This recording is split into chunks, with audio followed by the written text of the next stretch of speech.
trimming So the fat, as we like to say. yeah, of course. So Steve, like we obviously all know each other because we frequented the same shows over the years, but what's it been like for you with Keto stepping into the role and Lions leaving and whatnot, and just recording like the debut project of this music that you, James, and Paulie have like, worked on for so long, and then having Keto step into the role to like solidify it like with the debut album. What's that been like? So it's been interesting. I mean, me, Paul, and James have been together. We've been friends since we were little kids, and we've been playing music together for like over a decade, if not more now. In various different things. And a lot of these songs, I think, like, I want to say, well, Rosebud is an old one. We actually wrote Windmills with Dan. Like, that was written while Dan was still in the band. Yeah, I mean, it's been weird. It's been an interesting, Keto kind of fit in really quick, so that was easy enough for us. Luckily for us, he's incredibly professional and also just kind of, knows what we're going for. So it wasn't like we had to retrain somebody necessarily. It was more so just like, hey, this is what we do. Us three are handled. Like we know how to play with each other. Now you kind of gotta slide in, and he did it within minutes, and so did Dan. But they play very differently. I think with Keto, we've opened up a new realm of possibilities, especially in considering, the technology that he's brought to the table. We're on the click now. We're on in-ears. Everything has just kind of come together to a degree where it's like we're playing at a level now where we've wanted to be our whole lives, and yeah, getting into a studio with him was crazy. I mean, he's just done it so many times. This was our first album, this is the first time we've ever recorded something legitimately. We've done basement recording and shit like that, but this, he just knew what to do. He was like, all right, we're doing this, we're getting down to business. And like having him as like the anchor, but also kind of a leader when it came to the recording specifically, that's huge. And like what they always say, you're only as good as your drummer, right? So we firmly believe that. And yeah, man, he's just definitely has brought it, and this is like the final iteration to what will be the Cave for the rest of our tenure together. So yeah, awesome. So Keto, obviously, like, yeah, me and we know each other pretty well, and I know I've seen you playing a bunch of different projects over time, and at this point in your career as a drummer, you're definitely anything but green, like Steve just said. Like getting into the studio, you've been there before, but Microcave is a very, like, obviously you've done it with Particle and whatnot, but Microcave, it's a different beast and a different monster. So what was that experience like for you, like stepping into the studio and like Steve said, like being able to step into that role as like the anchor, talk a little bit about that. Yeah. Well, first off, appreciate the kind words all around. And, fortunately, when you have a band that is skilled, it's much easier to come into, a new position within the band and have things go, quickly and easily. When the skill set is not always there, it's not going to be such a seamless transition. So credit to those guys for being great players and, welcome me with open arms and let me kind of do my thing within the context of the band, the established sound and whatnot. With the studio recording, again, that just comes with experience. This is I think this is my 10th or 11th like studio release over the last decade and a half of my career. Not including like other just freelance studio sessions that I do regularly. So, for like the first record that I ever recorded, with Ficus, I was like, I don't know, I was 17. Yeah. I think I was 16 actually. And I had never played to a click track before. So going into that and doing that. Oh, mama, that's a fun time, right? Yeah. And I was like, what is this world? I've never even thought about this at, age 16. I mean, I practiced, my drum instructor would have me practice rudiments to a click track, but I don't want to do that shit, you know? So, but, you know, as my performance, my playing and my career expanded over the course of my 20s and now into my 30s, you know, it's like, all right, if you want to be a professional and you really want to do this, you gotta check all the boxes that are essential to achieving that goal, right? So, you know, I kind of found my way naturally gravitating back towards the click track, and then realizing how much my playing was improving based on that. And you know, even those first couple of Ficus records that I recorded with those guys, you know, like we would all spend so much time all rehearsing with the click in a full band setting, like just to make sure when we got in the studio, we were maximizing our time and making sure we get all the tracks recorded now that we had wanted to record. And then really, it's funny, this is all kind of coming back to just the click track, but the click track really is like my grounding force these days. Like I can't express enough how much it has improved my playing, improved my experience, and also just like Steve said, the possibilities for what you can do live, especially when you're improvising. So to come into the studio now, you know, at age 31 versus, you know, at 10 records later versus my first record at age 16, you know, I've been playing with the click track live for the last 6 or 7 years on almost every one of my projects, so much so now that I prefer to have it there. So to go into this session with these guys who all extremely skilled players, but hadn't necessarily been through this process yet, I was happy to be able to just be like, hey, look, this is how it's going to go. And look, the reality is too, it's like we were there to get the drums and the shape of the jams in the first place anyway. So at the end of the day, it was really on my time. It's on you, baby. On me. So it's like we're there in that room, in that studio together for 2 days, for 20 hours. To make sure you get the takes. I'm getting my shit done, you know? So, you know, for me, I'm just like, hey, this is what I do. You know, let's show up, get the fucking tracks, get the drum tracks down. You guys will take this back, you know, once we do the edits and everything, and you guys will do your thing after the fact. But we're in this room right now to capture the magic that we can create between the four of us and make sure I get my best possible drum performance possible. And that's what we did. Awesome. And, awesome. It was fun to kind of like work with these guys and, you know, see that kind of excitement and also some of like the, not anxiety, but, you know, just like that, like, oh man, like, you know, we're in this new environment, what's going to happen kind of thing. And yeah, you know, bro, and this stuff costs money, baby, and time is money in that situation. 100%. And fortunately, you know, we had a fantastic engineer in Mike Akampora, who is also extremely experienced and skilled in his craft. And, you know, he really got some great sounds dialed in, and was very easy to work with, you know, throughout the session. You know, it just helps the overall experience for the band when you have an engineer who is good at what he does and is also cool enough to micromanage the kind of the overall flow of Yeah, the of course. session. You know what I mean? Like, I've been with guys, I've worked with engineers who, you know, are cool and they're just kind of doing the job. They're, you know, pressing all the right buttons and whatnot, but they're not helping you they're not helping get the best out of you. You know They're what I not mean? putting any good vibes out, as we like to say. Yeah. They're So, just being mechanical with it. yeah, it's just always a nice, it's a nice bonus, you know, to have somebody running your session the way Mike did. But you know, I'm glad you brought up Mike because I was going to bring him up. You know, that was where we did most of the work. Was so Mike Akampora, we grew up with him. He went to our school, and his brother, rest in peace, was the drummer of mine and Paul's first band back when we were.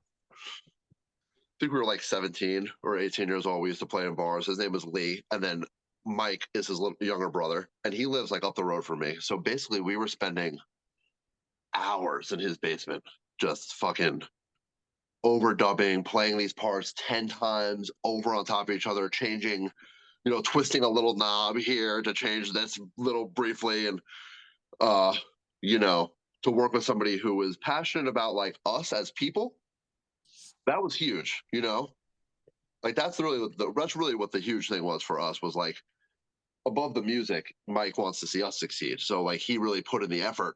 And, he's not used to working on a 6-track album that's 50 minutes long, you know? So like he's coming in and he's like, we're gonna knock this song out. It's like, well, this song's 9 minutes long. So, this might take us a couple hours. And just having somebody like Keto said, who was like, just knows what the hell they're doing and was able to direct us. Cause once again, I don't know what I'm doing. I just sit down and play, So like for me, I'm starting to learn all this stuff, but for me, it's, it's always just been play my parts, get out, Yeah. Yeah. Yeah. It's a So different experience, It's like the recording process versus performing live. And look, I've seen it, with plenty of different musicians, guys that I consider to be extremely skilled, and some guys just aren't recording drummers or recording musicians at all. But Totally. again, coming back to what I said about checking all those boxes, you want to do this shit for real, man. You got to be able to master both and all elements of what the job entails, and it's fun at the very, really what it comes down to. It's different Mike, in a way. Mike brought some ideas to the table, and we were doing some stuff that was so cool. Like, he had a Real Roads in his basement. So like Hudson's Retreat, which just came out today, that jam, that's on a Real Roads. The piano is a real piano.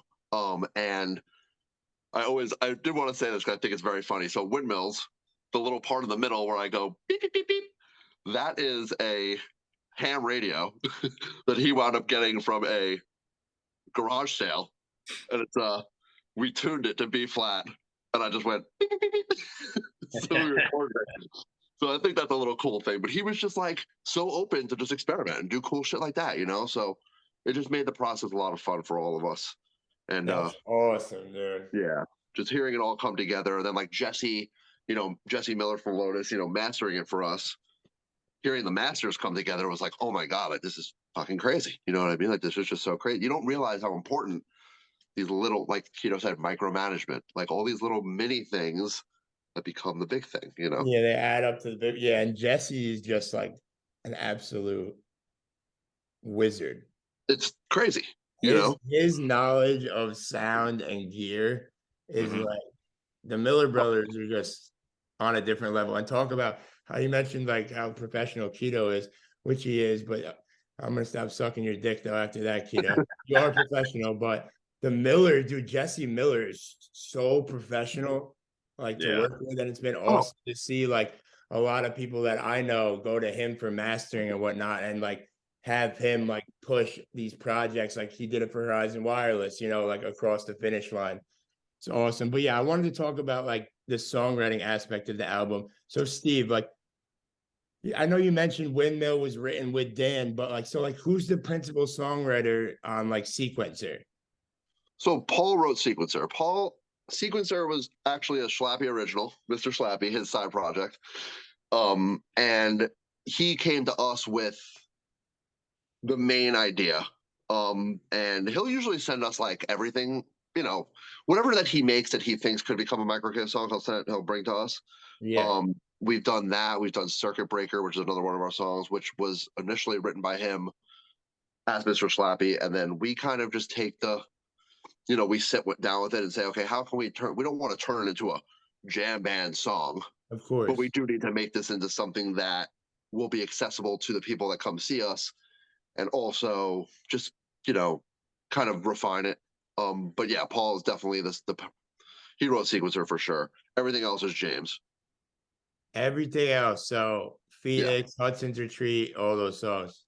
Yeah. So I don't know if I should say this. I'll say it on the recording, but I'll ask James if you're allowed to release it.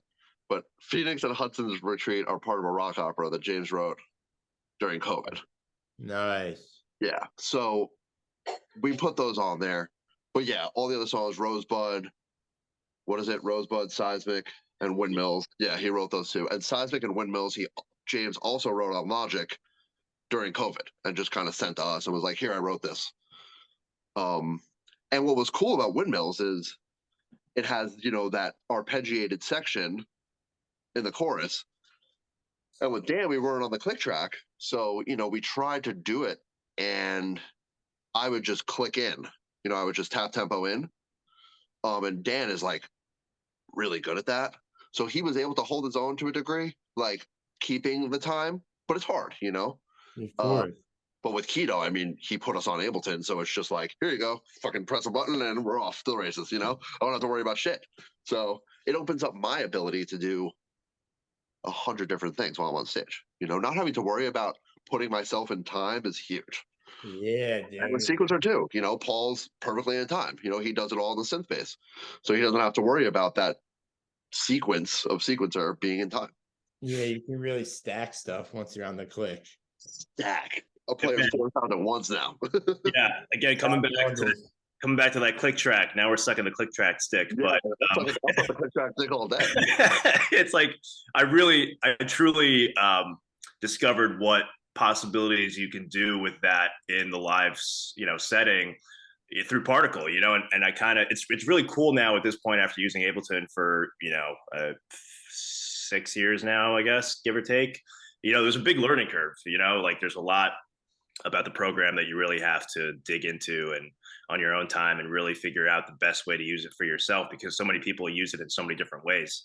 So I kind of, with Particle, I was really trying to figure out and master how to apply that technology in a functional and productive way. And it took some time, and now at this point in the game, like with bands like Microcave, and I use it with Peak. Like I said, I use Ableton now in all of my projects. Stiletto, this Savant, my R&B project. It's like everything that I'm doing right now is running through this program. And like Steve said, it kind of just it takes the margin for error, when you're running arpeggiators and samples and loops and all kinds of things. Like, you can just kind of like put it out of mind and know that anything you do, as long as it's lined up on the grid, is going to work more often than not. So it really does give us unlimited potential in terms of stacking and layering, and also just keeping things, especially being an electronic based project, like electronic music is very calculated, very computerized. So it kind of has to be, rigid and locked. There's Writing music. Yeah. Writing music too. Now we have that ability to be like, okay, we can actually do this. And like, for instance, Sequencer, that was a song that was like, how are we going to do this? Like, it sounds great. It's on the computer. It sounds wonderful. How can we do that? Yeah. And now, so Paul's very about that. Paul's very about that heavy electronic sound. So being able to give him the ability to explore that and actually bring it to the stage is definitely huge for us, because it opens up, it gives us different styles. Him and James have such a different songwriting style, and we need that. Yeah. I'm not a songwriter. I've written like 2 songs with the band, and I can admit that I'm just really not a songwriter. I thrive in the jams, and just they write the songs, I could put my parts in, and Yeah, everybody's happy. Everybody's got their shit. Yeah. Yeah, Sequencer's a slapper. Yeah, it's definitely I'd say that's probably the standout on the album. My favorite song on the project. Yeah, I kind of agree. That one just resonates with me. I think because of the uniqueness of it. I mean, all the songs are great. I really am proud of each individual track that we have on this LP. Yeah, it's cool to hear like the juxtaposition. You can hear it from like James's, just like stylistically speaking, from like a song like Sequencers to like the last songs on the project. Yeah. It's just organic. It's so dark and gritty. Yeah, it's just like got that like European dungeon, like let's like eat ecstasy or like fucking slap somebody with a dumbbell. You don't know what's happening. It's like aggressive, but it's like it's just it's like 9 Inch Nails and like crap. Industrial. Yeah, industrial, exactly. Which is why that major, when we do that major resolve on the C major, it's popped so hard, Yeah, dude, that tension release, baby. Yeah. So now you guys are releasing the album. It's out, blah blah blah, and you guys are doing, which just got announced. You guys are doing the album release with Nupi Hundo in northeastern Pennsylvania, correct? Yes. So that'll be so. What's the plan for that? You guys excited about that? You guys excited to take the album out now and play shows, and you guys are gonna hit the road hard? What's the plan for the future now that the album's released? So the album's coming out 12/12. Yeah. And then we're gonna play Silk City with Nick. It's how do you say it? Nikika? It's the Solar Circuit side project. I think that's how you say it. Nikika. I think so. I think it's Becca, who's the keyboard player, and Nick, who plays guitar. They're married. Yeah, they're married. Yeah, they're married. So they're like electronic side project. They're playing with us at Silk City with Nupi, and then Backyard Ale House the next night with just Nupi Hundo, who obviously Nupi Hundo, Ted Whipple is like, he's basically the 5th member of the band. He's been with us since the dawn of time, and also back at our house we have our boy, the one and only Michael Nasser.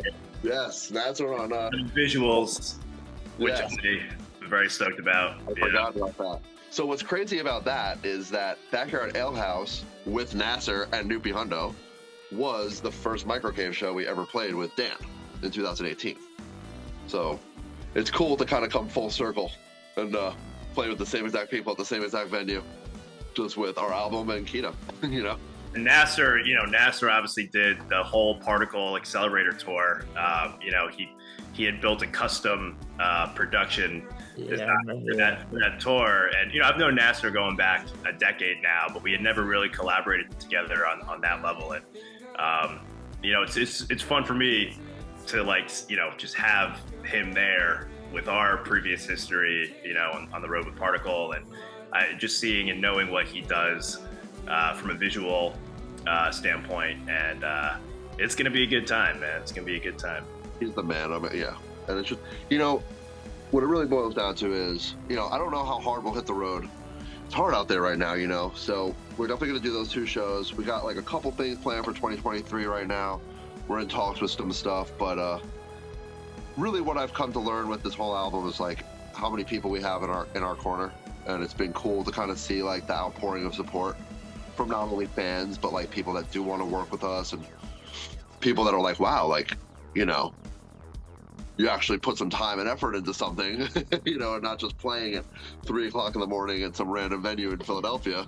Yeah. So it's cool because we've always kind of been that band where it's like, we'll fucking play any show, anytime, anywhere. We don't give a shit, and now it's cool that it's like, we have something to really show and be like, we put our effort and our time into this. And really, you have a tangible piece of art that like, no matter what happens, you could always, like, 20 years from now be like, I made a legitimate album, dude. Right. Like, I didn't just like play to a bunch of like half-drunk K-tards at like some dingy fucking venue in North Philadelphia, which like that's great too.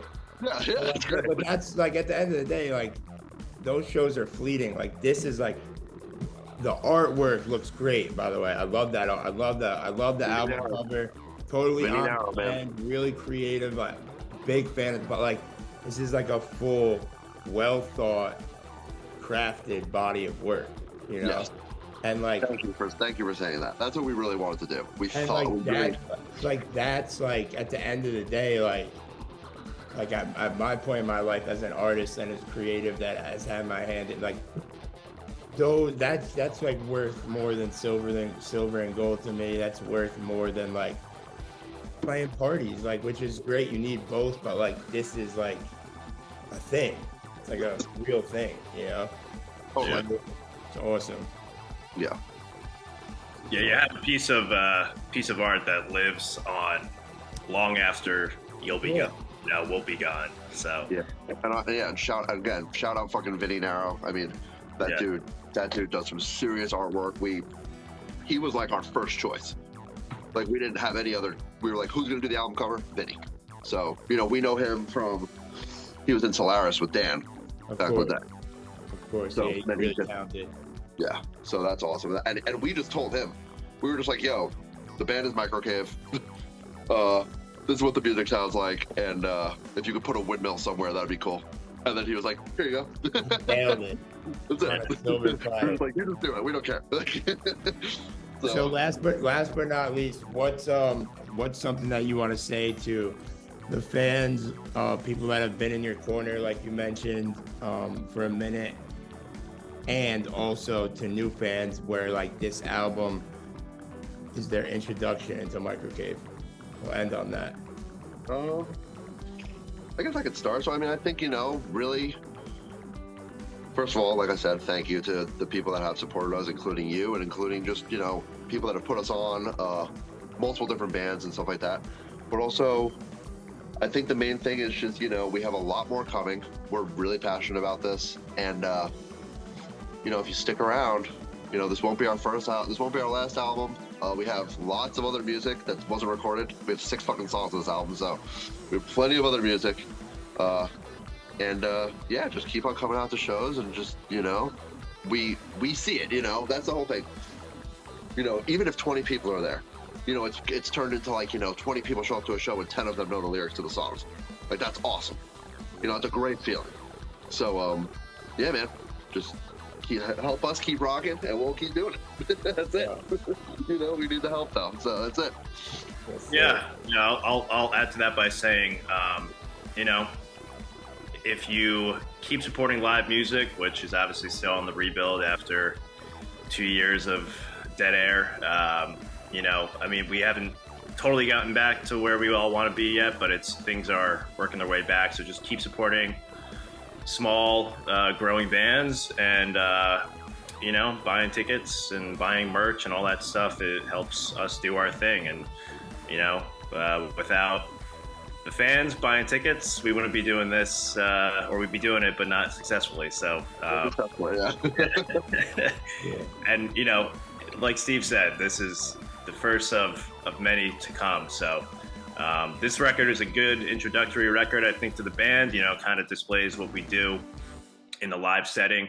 We already have concepts for the follow-up releases down the road, of how to approach. I mean, it's a jam record, it's 6 songs, almost totaling an hour runtime, so it's a very specific type of listening experience. But with that being said, I mean, look, I'm drinking out of a Rush coffee mug. Like I love long, I love long pieces of music, like I can listen to a song that's 10, 15 minutes long, but not everybody has the patience for that, and we understand that, but we wanted to make a record that we wanted to make and displays what we do, and do well. And I think there's something for everybody. There's definitely something for everybody. It's a unique piece of music that we've created here, and I'm excited for people to hear it. Awesome. And actually, this is the last thing, because I forgot to bring this up. So who's the one in the band that's bringing in like those pop covers that you guys are jamming on? So thank you for asking. That's funny. So me and James and Paul, because Paul's played about 2 shows, we're like we're in a cover band called DJ that we do very, very infrequently at the same venue here in Huntington where we live. And we've been playing these songs, and we were like, these songs fucking slap. Like, there's a vibe to them that we can bring. We were never really able to do it before we had the technology and got comfortable with it. You need that click for that. Exactly. So like Levitating was a song that we cover that we wanted to do with our cover band, but we really couldn't pull it off because I couldn't do that wah wah wah wah. We were like, we learned the song, me and James learned it, and we were like, it would be so tight if we played this with Microcave. So me and James kind of had that idea, because originally we were kind of sticking to strictly like 80s, like new wave, Duran Duran, New Order, all that, New Order, shit like that. Now, the pop thing is fun. Can't Feel My Face. I like it, dude. I like that element a lot. It's cool. It breaks it up, and especially when we're playing shows like Backyard Ale House, where it is a built-in fan, where it is a built-in crowd, and like, there's going to be probably 250 people at that show, but 10 of them are going to be to see us. It's a pop and bar. So to bust out a Can't Feel My Face, Levitating, people turn around, they're like, holy fuck, we played in Huntington. I know that. We played in Huntington, and it was like 21-year-old kids. And we played Can't Feel My Face. These kids were going bananas, dude. I think we played Levitating, Can't Feel My Face, and Waiting for Tonight. These kids were going berserk. And we had the girl singer that's in our cover band sing 2 of the songs. And people were just going bananas. Yeah, so that's where that comes from. Yeah. Awesome. Yeah, I'm a big. I think Thank you. I Marvin's appreciate that. awesome. Nobody's ever said anything about it, so I appreciate it.